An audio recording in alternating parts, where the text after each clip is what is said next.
ओम नमः सिद्धेभ्यः। ओम नमः सिद्धेभ्यः। ओम नमः सिद्धेभ्यः। अहिंसा परमो धर्म की।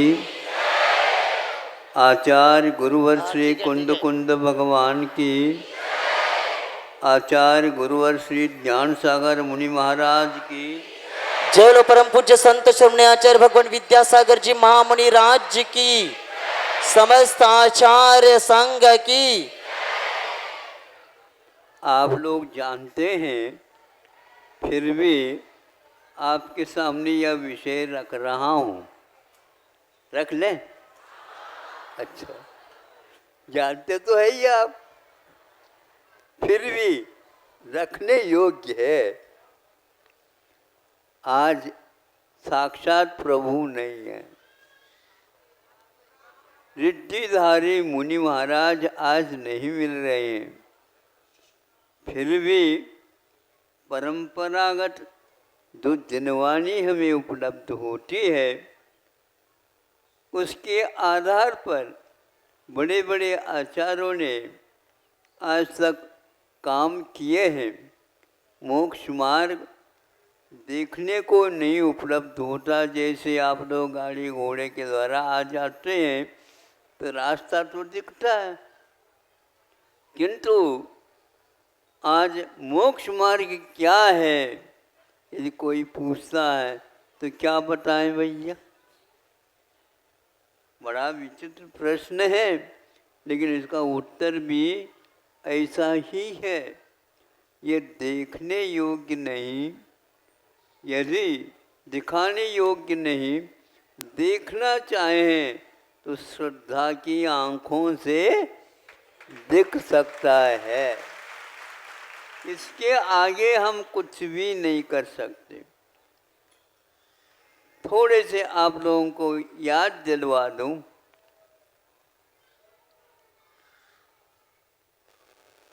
नेमिनाथ भगवान का विवाह हुआ या नहीं, ये प्रश्न है।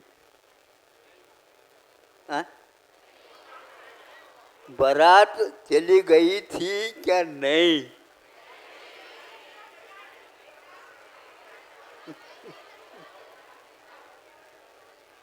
हम तो इससे अनभिज्ञ है, आप लोग जानकार हो, उत्तर दो ना जल्दी। अब पूछना ये होता है, यदि नेमिनाथ को पूछा जाए, आप जानते नहीं थे? मत ज्ञान था, श्रुत ज्ञान था, अवधि ज्ञान भी था, प्रत्यक्ष ज्ञान था, तो ये शादी होने वाली नहीं है ऐसा आप कह देते। इतने परेशान क्यों हो गए? बोलो। अवधि ज्ञान, मनोफरी ज्ञान और मति ज्ञान या श्रुत ज्ञान, ज्ञान होते हुए भी महापुरुष इनका उपयोग करने से पहले सोचते हैं यह हमारा विषय है क्या नहीं। यदि है तो सब लोगों को बता देना चाहिए हमारी यह शादी होने वाली। किसी को कहा नहीं, किसी ने कहा नहीं, बाराती लोग शामिल हो गए। अब राजकुमारी है, राजुल, हाँ, तो उसको पूछा गया, जहाँ ये चले जाएंगे हम जाएंगे। यदि मंडप में चले जाएंगे तो हम भी इनके साथ हो जाएंगे, नहीं है तो ये शिखर चढ़ेंगे, हम भी पीछे पीछे हो जाएंगे। रास्ता कौन सा? जो सामने वाला का होगा वही हमारा होगा। इसके बारे में सोचता हूँ, वह क्यों नहीं हुआ। कई लोग कहते हैं महाराज ये बताओ, ऐसा क्या व्यवधान आया और मूर्धन्य ज्योतिषाचार्यों के द्वारा, सुन रहे हैं आप लोग?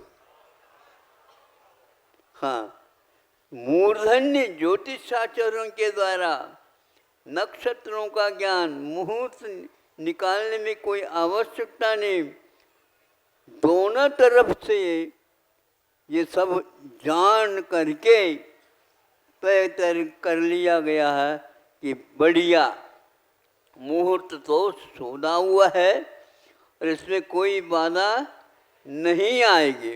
अब बोलो, बारात ही बीच में रह गई, इससे व्यवधान बड़ा कौन सा हो सकता है? अब बताओ, हर बात को कहना नहीं चाहिए, फिर भी आप लोग आग्रह करते हैं, तो हम आपसे पूछते हैं, आप लोगों को उस समय ज्ञान हो गया होगा कि श्रावण में शादी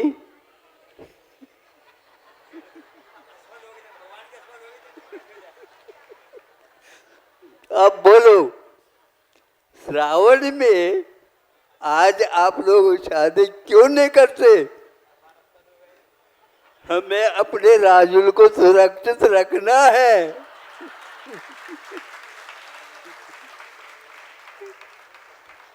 ठीक कह रहा हूं? हाँ, इसलिए ऐसे मुहूर्त होते हुए भी उस समय कोई न कोई शक्ति आकर के उन ज्योतिष आचार्यों को भी वह अपने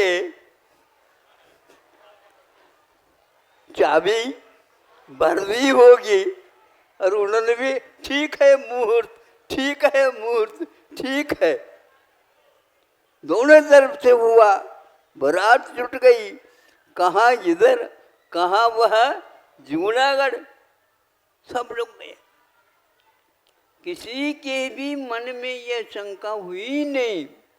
बाद में निर्णय ले लो, बात अलग है। यहाँ तक कि मेहंदी रच गई, मेहंदी जानते हो? मेहंदी रच गई और हल्दी लग गई। ये कौन है? ये कंवर साहब है, दामाद है। ये सब कुछ हुआ और नेमी कुमार ये सबको सुनते भी जा रहे। उन्होंने इसके बारे में सोचा क्यों नहीं? आप लोग जो है ना मोबाइल रखते हैं, कोई उधर से भी कोई नहीं आता था, हाँ, इधर से नहीं आता तो वो करता है, उधर से नहीं आता तो ये करता है, इस प्रकार चलता रहता है। तो ऐसे ही अवधि ज्ञान को भी मोबाइल समझ करके नेमी नाथ यदि करते मोबाइल से, बात हो सकती थी देवों से। देव भी लोग जो है ना बहुत पक्षपात करते हैं। उनको तो आकर के कहना चाहिए था, जैसे भगवान विश्वनाथ भगवान के लिए क्या किया था, एक और नीलांजना दिखा दी। नीलांजना एक नहीं 2 निकाल दी और उनको घर से बाहर जाने के लिए संकेत दे दिया, लेकिन बहुत डरते हुए किया था उन्होंने। विश्वनाथ भगवान को वो बुरा नहीं लगा, ये तो बिल्कुल ठीक है, ये तो मुहूर्त यही है बाहर निकलने का, निकल गए। इसी प्रकार यदि नेमिनाथ के लिए भी करते देव लोग ये पक्षपात रखते हैं। हाँ, 5 बार ये ऐसे ही रुक गए कि क्या रुक गए, ये शोध का विषय है। जब अवधि ज्ञान वाले भी शोध नहीं कर पा रहे हैं और आप आज थीसिस शोध प्रबंध लिखना चाहोगे, कहाँ तक पहुँचोगे? ये सब बातें जनवाने में नहीं आती। ये तो जब तक वह घर से बाहर नहीं निकलता तब तक ये बात चलती रहती है, और उसमें भी कई गलतियां हो सकती हैं, और इसका नाम ही छद्मस्त।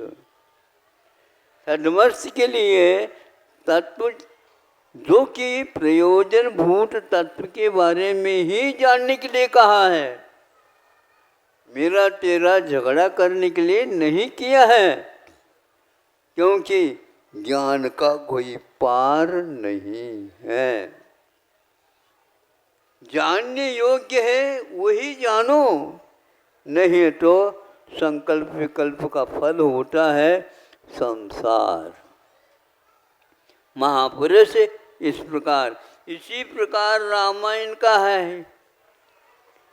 दोनों से वर और वधू दोनों तरफ से मुहूर्त निकाले गए। अब बोलो, इतने व्यापक है। निम्ना तो जैनियों के साथ थोड़ा सा व्यापकता रखते हैं, लेकिन राम की कथा तो सारे विश्व में फैली हुई है।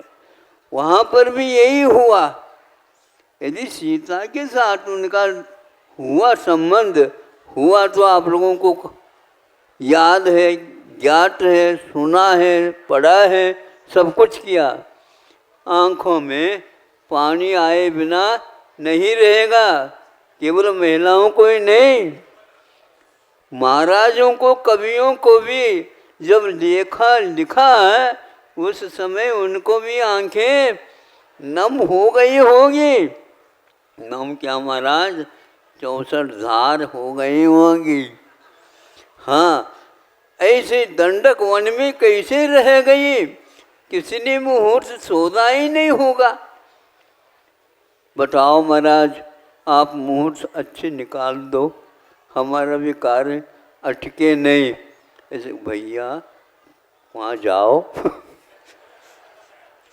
वो लोग जानने वाले हैं और वहाँ पर ठीक नहीं निकल पा रहा है, इसलिए मुहूर्त के नहीं देखना चाहिए। इसके मैं पक्ष नहीं कर रहा हूँ, लेकिन जो होता है वह कर्म की रेखा के समान ही होता है।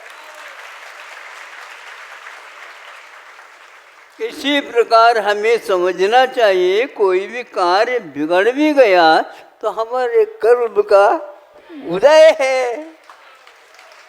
ठीक है ना? आपको बात समझ में आ रही है?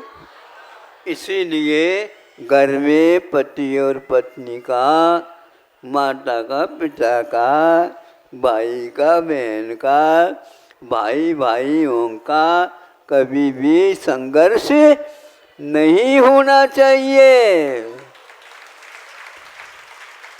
इनमें इनका कोई दोष नहीं है, और हमारा कर्म का उदय है और हमें तो भोगना ही पड़ेगा, किसी से जो रुक नहीं सकता। अरे महापुरुषों को जब वह नहीं छोड़ता है, फिर हम कौन से वन की मूली है बताओ? हाँ, आप लोगों को यह विषय समझ में आ गया, क्योंकि मुझे बहुत बार बार ये खटकता है। तो हमने कहा भैया अपने कांटा स्वयं ही निकाल लो।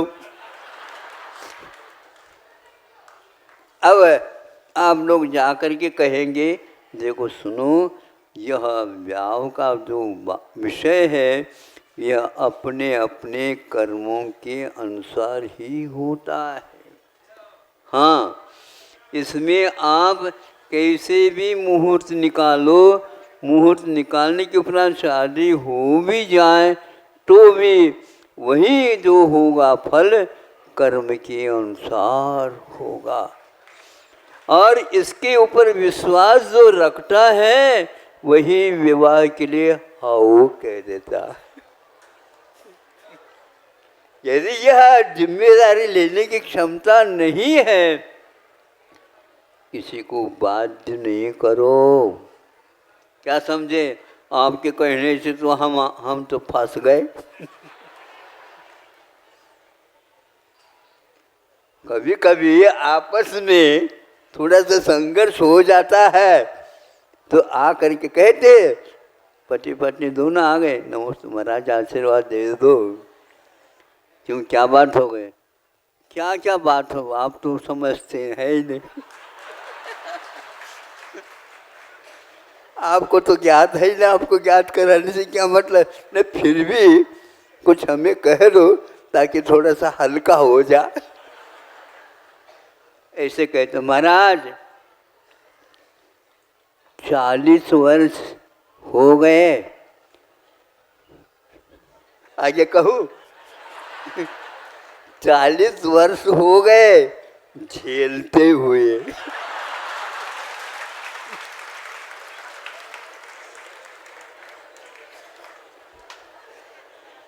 झेलते का अर्थ क्या होता है?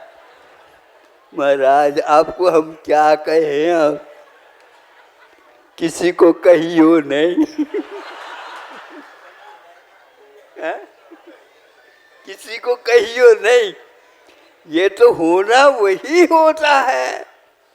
जितना हुआ है अच्छा हुआ, कर्म के अनुसार हुआ, आगे भी ऐसा ही होगा।